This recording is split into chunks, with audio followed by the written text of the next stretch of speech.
सर्वज्ञ श्री चक्रधर स्वामी की जय। भट्टोबास अनुसरण स्मृती क्रमांक 3 स्मृतीस्थळ। भट्टोबासांच्या आणि सर्वज्ञ श्री चक्रधर महाराजांच्या एकूण 7 भेटी झाल्या। 6व्या भेटीमध्ये बोध झाला। आता बोध म्हणजे ईश्वर, देवता, प्रपंच आणि मी जीव आहे असा परिपूर्ण ज्यांना जी माहिती होती त्याला बोध असं म्हणतात। आणि मग 6व्या भेटीमध्ये आचार्यांना संगमेश्वर येथे बोध झाला। आता भट्टोबास अनुसरण म्हणजे भट्टोबास अनुसरतात।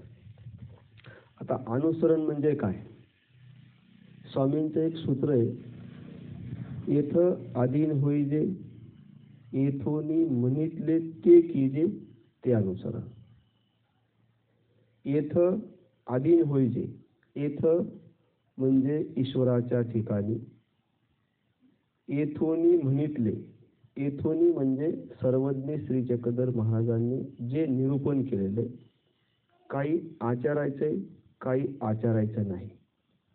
मग काय आचरायचं आणि काय आचरायचं नाही अशी सुद्धा दोन्ही सूत्र सांगितलेली आहेत। काय त्यागायचं काय स्वीकारायचं म्हणजे जे स्वामींनी सांगितलेला जो आचार आहे त्या आचरणात उतरणे त्याला अनुसरण असं म्हणतात। येथोनी म्हणितले ते कीजे म्हणजे ते करायचं ते अनुसरण, त्याला अनुसरण असं म्हणतात। मग भट्टोबास मात्र 6व्या भेटीमध्ये श्री क्षेत्र खडकुली, आता बरेचसे स्थान तिळाचे मोकळे झालेले आहेत पाणी कमी झाल्यामुळं, पण जी मेन खडकुली आहे चिंच कपाट ते अजून पाण्याखाली 10 फूट खाली आहे। काय तर कपाट आणि त्या ठिकाणी आचार्यांचं अनुसरण झालं। मग दादोस तथा रामदेव गोसाव्यांच्या दर्शना निघाले। दादोस म्हणजे आचार्यांचे हे पहिले गुरुजी आहेत आणि त्यांनीच खऱ्या अर्थाने देव दाखवला। कुणी? रामदेवाने दादोसांनी निमित्त गुरु आहेत ते ईश्वर दाखवण्यासाठी। कारण की गुरुची गरजच पडते। जर जीवनामध्ये यथार्थपणे गुरु नाही उतरला गेला तर त्या माणसाचं जीवन फोल आहे।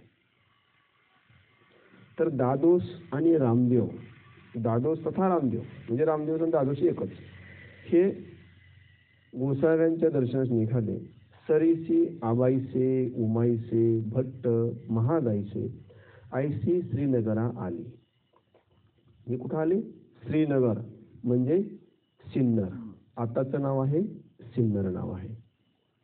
गोसाव्यांचे दर्शन झाले तेथं अधिकची वेद संक्रमला। अधिक अधिक म्हणजे जास्तीत जास्त, वेद म्हणजे आवडी, आवडी म्हणजे उत्कंठा, उत्कंठा म्हणजे प्रीती,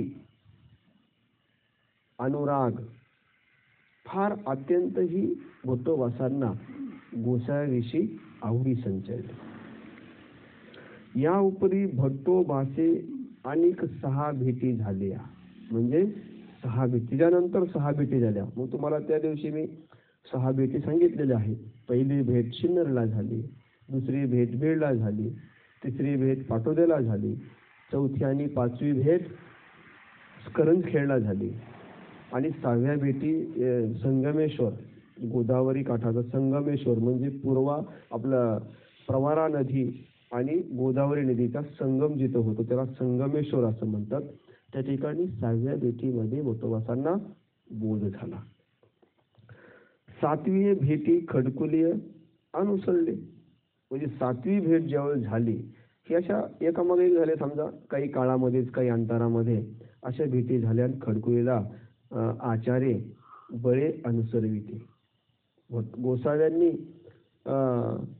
भट्टोबासांच्या मानेवर पाय दिला, आज म्हणजे केस कापायचे आहेत। भट्टोबासांचे आचार्यांचे केस वाढलेले होते, भट्टोबासांचे वेणीच घातलेली होती, गोसाई म्हणतात हे केस कापायचे आणि छातीवर पाय दिला, श्रीचरण दिला, आता तुझा कोण राखेल? त्यावेळेस भोटोबास म्हणतात माझा देव श्री चक्रधर राखेल. मग गोसाव्यांनी पाय म्हणजे श्रीचरण बाजूला काढला. अनुसरले. सन्निधान चरितार्थ करीत होते 7 वर्षा सन्निधान झाले. त्यात 6 मास श्री प्रभू गोसाव्यांच्या सन्निधानी भरली. त्याच्यामध्ये भोटोबास काही दिवस मात्र कुठे राहिले? श्री प्रभू बाबांच्या सन्निधानात राहिले. आता काही दिवस म्हणजे थोडंसं असं मनात येतं, लक्षात येतं, ही सर्व माझ्यामुळं चाललेलं आहे, ही सर्व जे काय आहे, मी नसतो तर काहीच खरं नसतंय, अशी एक धारणा आचार्यांची झालती. मग भोटोबा आमच्या गोसाव्यांनी मात्र सन्निधानाच्या बाहेर भोटोबासांना काढलं. मग ते रुद्रपोळला 6 महिने श्री प्रभू बाबांच्या सन्निधानामध्ये ते राहिलेले आहे. बरं, योग्य झाले. घडिले मडिले आचार्य करून महादायसे निरविले.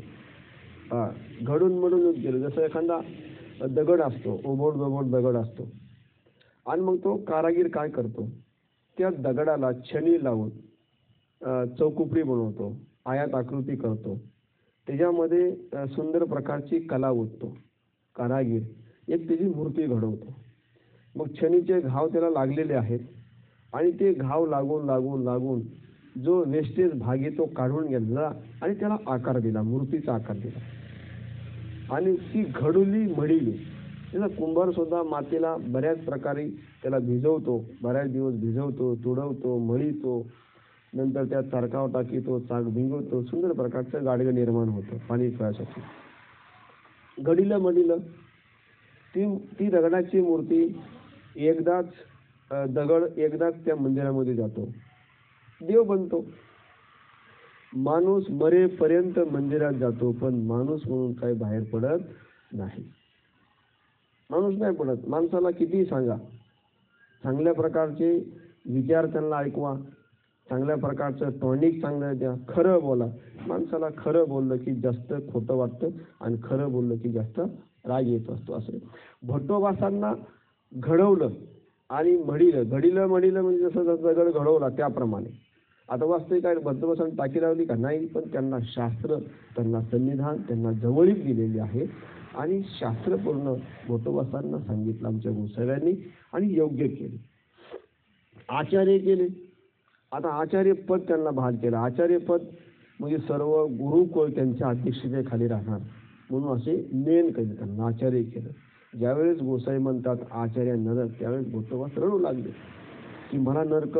मग त्यावेळेस आमच्या गोसाव्यांनी तैसा तो आचार्य नव्हे शिकी की अनेकाला जो अपर धर्मापासून परधर्मी लावे तो आचार्य की, जो अपर म्हणजे इतर देवदेवतांच्या भक्तीमध्ये आहे आणि जो वाईट व्यसनाला लागलेला आहे किंवा वाईट मार्गाला लागलेला आहे, तर अशांना सांगून धर्मावर आणणे, त्याला उपदेश करणे, त्याला उपदेश देणे, हा दुसऱ्या धर्मातून ईश्वर धर्माला ज्याला लावलेला आहे त्याला अपर धर्म असं म्हणतात. आणि परधर्मी म्हणजे ईश्वर धर्म लावणार आहे तो असा आचार्य आहे. तो भट्टाचार्य नाही, तो भट्टाचार्य नाही आहे, तो आचार्य आहे.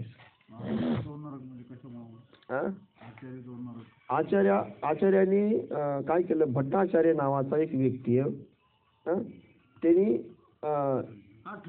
18 क्षेपणिक म्हणजे जैन धर्माची माणसं होते, 18 लोक होते, विद्वान होते, त्यांना वेद मान्य नव्हते. तर यांनी मग त्यांची चर्चा झाली. चर्चा झाल्याच्या नंतर मग काही दिवस त्यांच्या जवळ राहिले. त्यांचा एक शिष्य होता, त्याच्यामध्ये ते हरले गेले, पण ते सर्व वेदामधलंच होतं.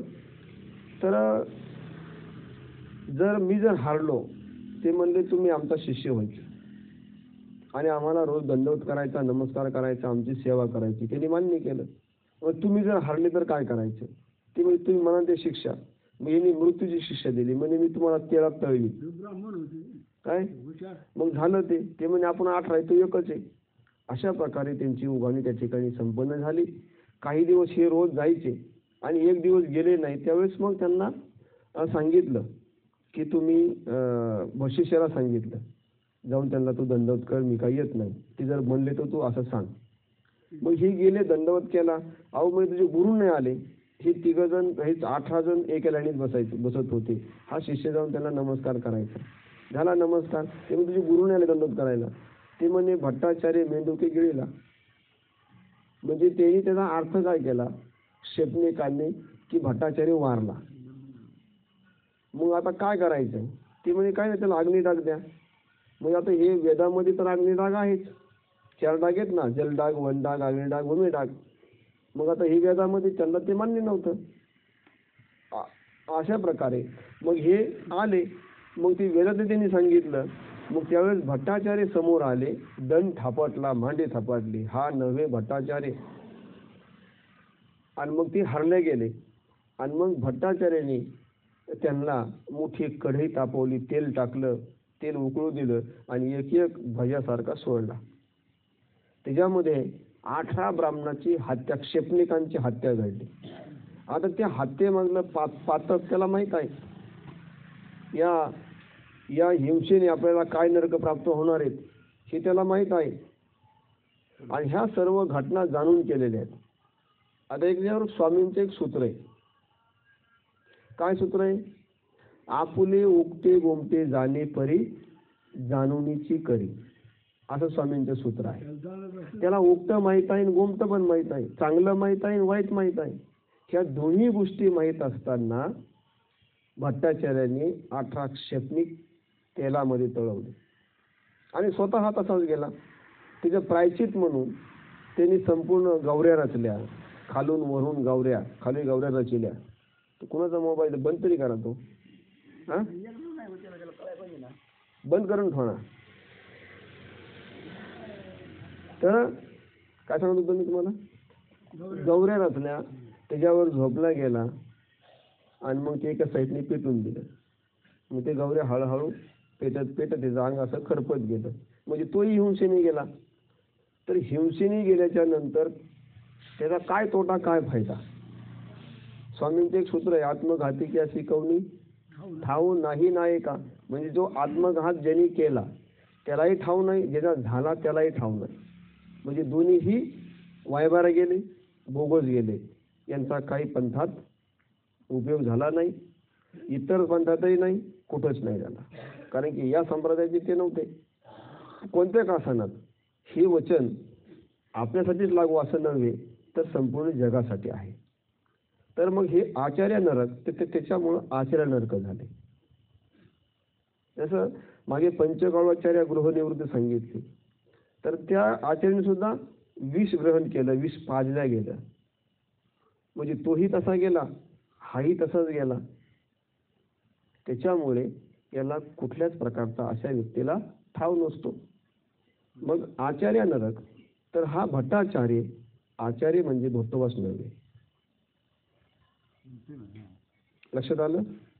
हा, सर्वीकडे लागू, कुठेही लागू. आपल्याकडलं सुद्धा आचार्य पण येत असेल. हा, सुद्धा आचरण बिघडलं की आचार्य कुणाचंही बिघडो, आचार्याचे बिघडून तर साध्यांचं बिघडो.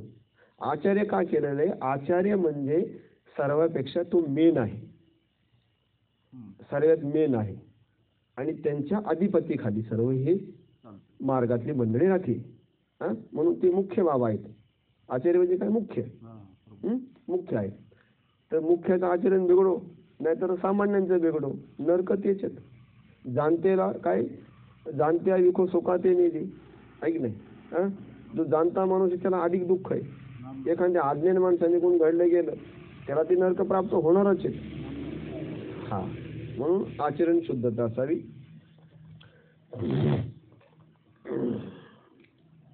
महागायसे निरविले. मग आता भोतवासांच्या संभाळी ही महागायसा त्यांची चुलत बहीण आहे. मग गोसाई म्हणतात तैसा तू आचार्य नव्हे शिकी, म्हणजे भट्टाचार्यासारखा नाही. तो आचार्य त्यांना केलं.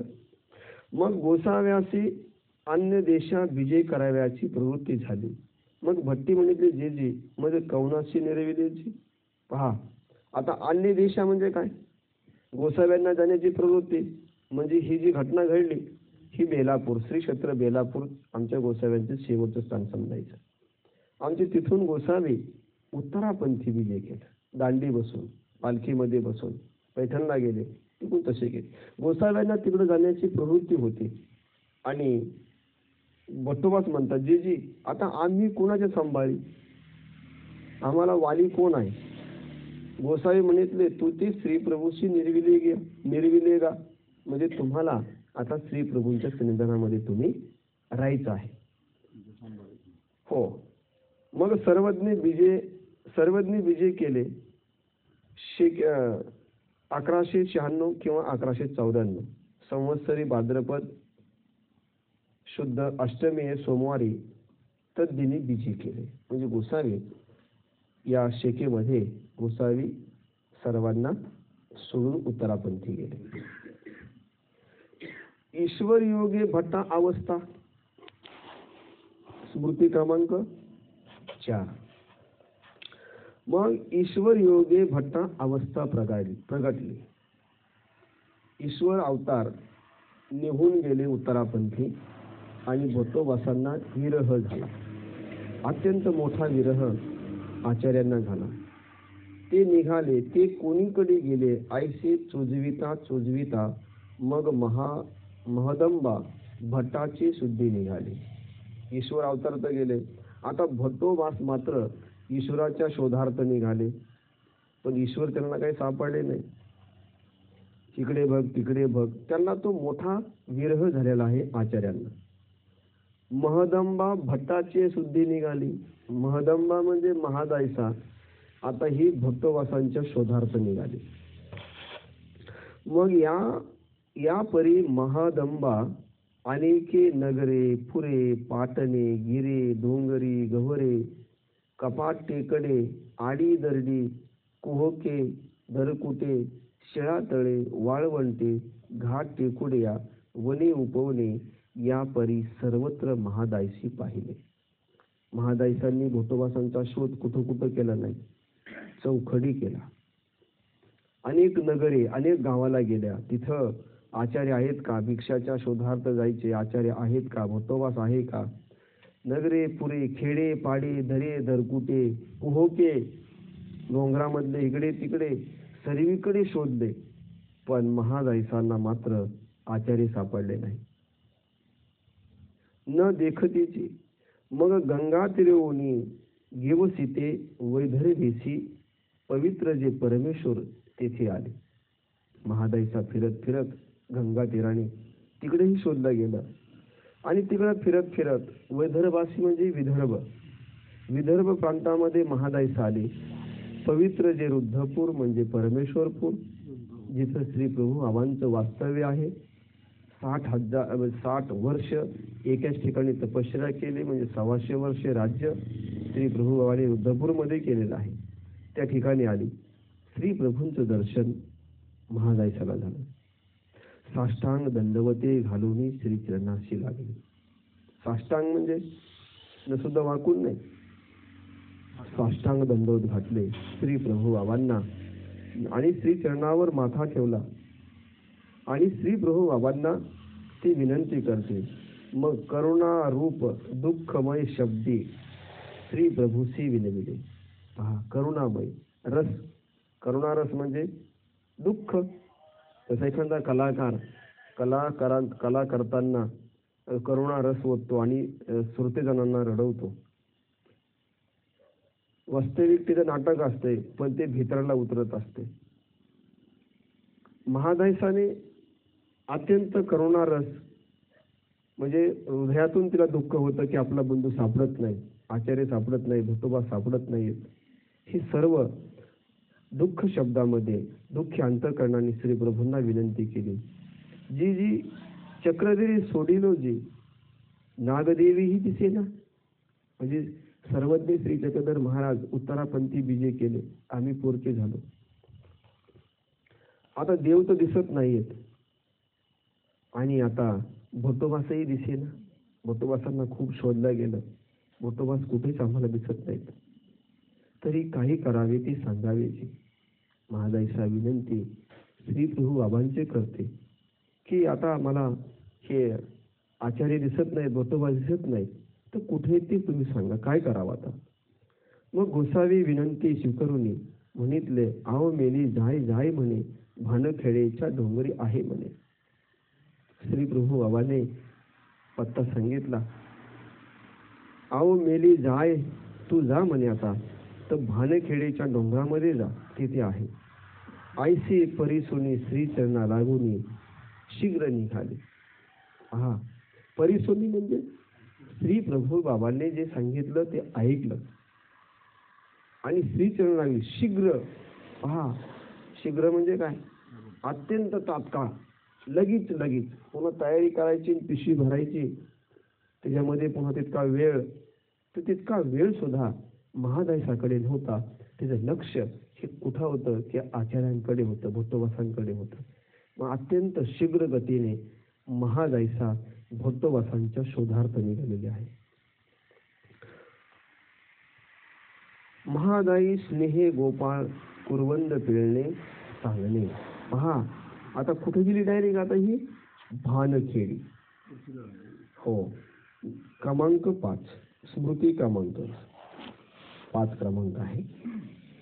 मग महदंबा तैसीची निघाली ते भानखेड्या आली. आता पहा, आता काही रिक्षा का गाडी का घोडी का सायकल, हा संपूर्ण पायी रस्ता होता. त्या टायमाला अत्यंत अफाट जंगल असणार. तिकडे भानखेडा गाव एक आहे. तिथं आता आचार्य कैवल्यवासी अमरावतीचे मोठे बाबांचे तिथं 2 पोथ्या झाल्या. जुन्या बाबांची 1 झाली, नव्या बाबांची पण तिथे ठिकाणी पोथी झालेली आहे त्या परिसरामध्ये.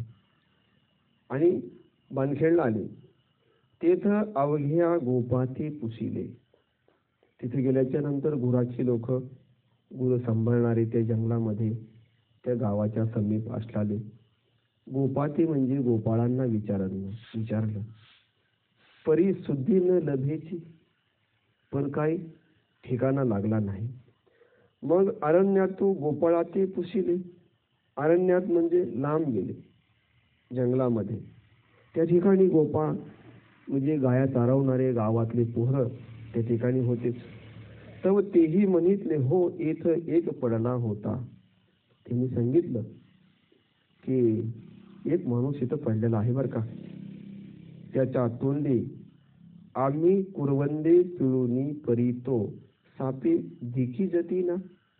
आम्ही त्यांच्या तोंडामध्ये करवंदे पिळत होतो. करवंदे बघा, ते जंगलामध्ये झाडं असतात, बारीक बारीक अशी, डोंगरची काळी मैना असंही म्हणलं जातं. मग तिला रस करायचा, एका कापडात टाकायचा आणि ते कापड असं तिला पिळा मारायचा आणि मग तो रस भट्टोबासांच्या तोंडामध्ये ते टाकत होते. परी सापे देखी जे ना, म्हणजे आता ते दिसतच नाहीत, कुठं येत ते सांगता येत नाही. पहा, स्मृती क्रमांक 6, अर्धांगी ओळंबे दर्शन देखे महदंबा तुझ निर्विले की सांगा म्हणणे. पहा, आता भट्टोबास महादायसाला सापडतात. मग महदंबा भानखेडेच्या डोंगरी दरे दरकुटे शिळातळे वाळवंटे गिरी कपाटे पाहते. सावमी निघाले तव एकी दरीच्या विभागी पडले असते. जे कोपऱ्यामध्ये, दरी म्हणजे काय, उंच असलेलं ठिकाण आणि त्याला थोडस झालेलं कोहक, त्याला दरी असं म्हणतात. जिथं पाणी पडतंय अशा ठिकाणी म्हणा, किंवा असं एक डगर आहे त्याच्या काठाला भट्टोबास पडलेले होते. त्या अगोदर बराचसा परिसर महादायसांनी शोधण्यार्थी काढलेला आहे आणि एका त्या दरीमध्ये कोपऱ्याला ते पडलेले होते. विभागी पडले असते, विभागी म्हणजे काठाला. सावमे आली पहाती तर अर्ध्यांगे ओळंबे लागले असते. झोपलेले होते.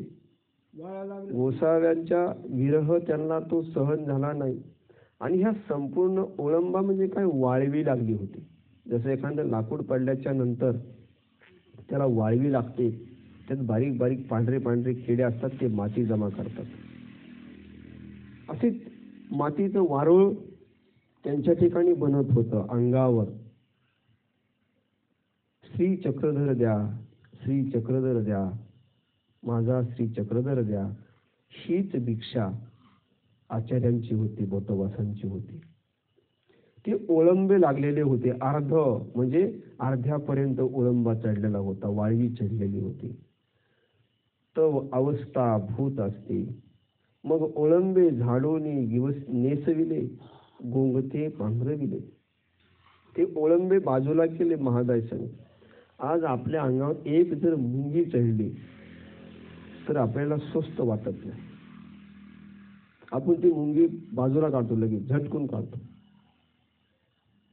आचार्यांच्या अर्धांगापर्यंत वाळवीने ओळंबा तयार केलता, मातीचा ढीप तयार केलता.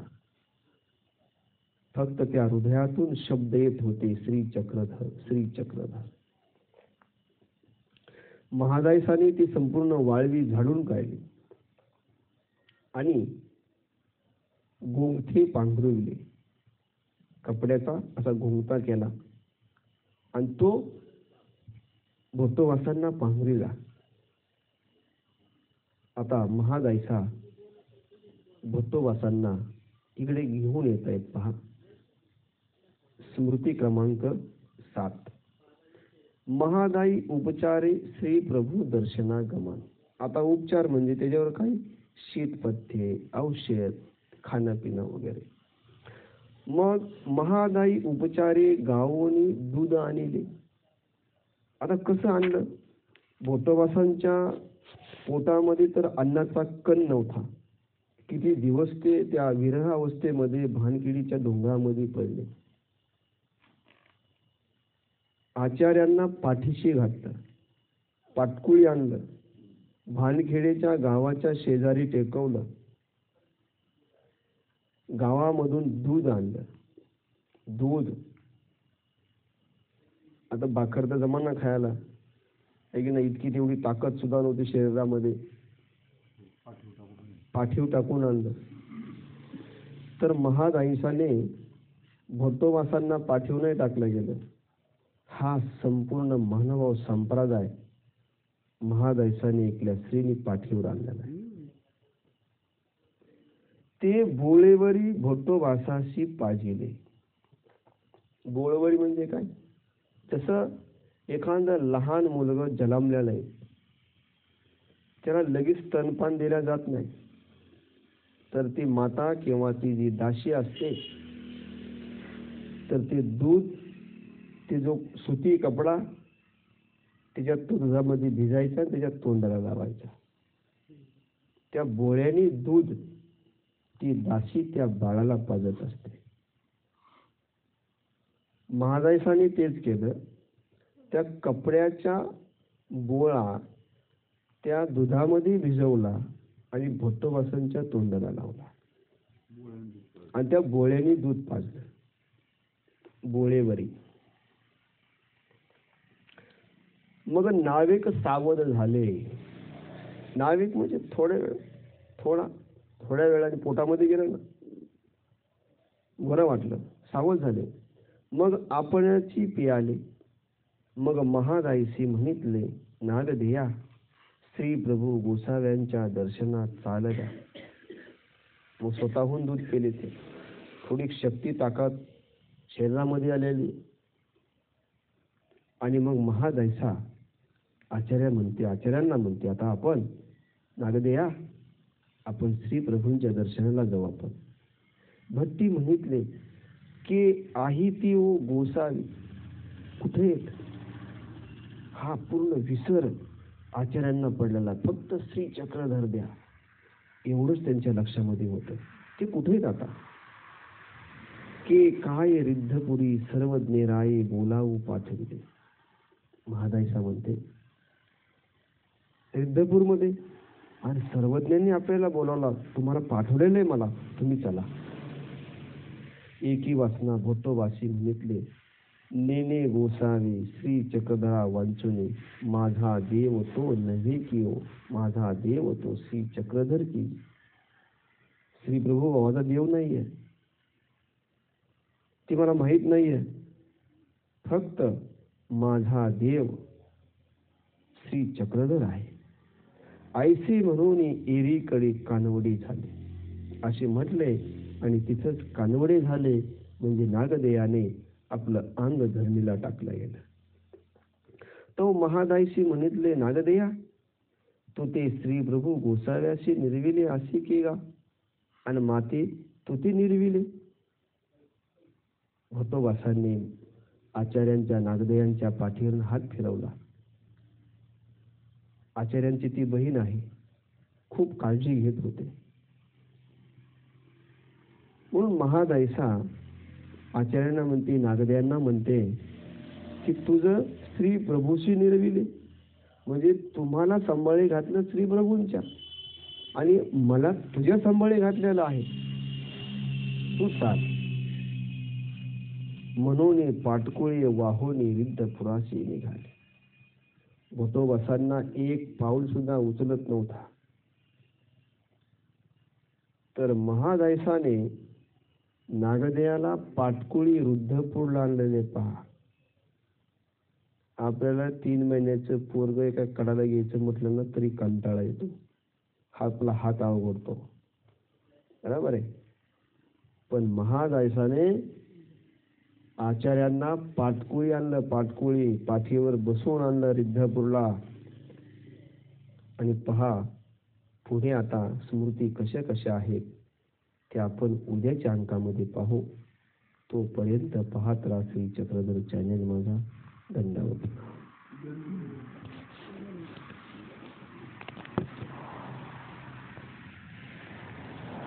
सर्वज्ञ श्री स्वामी की जय.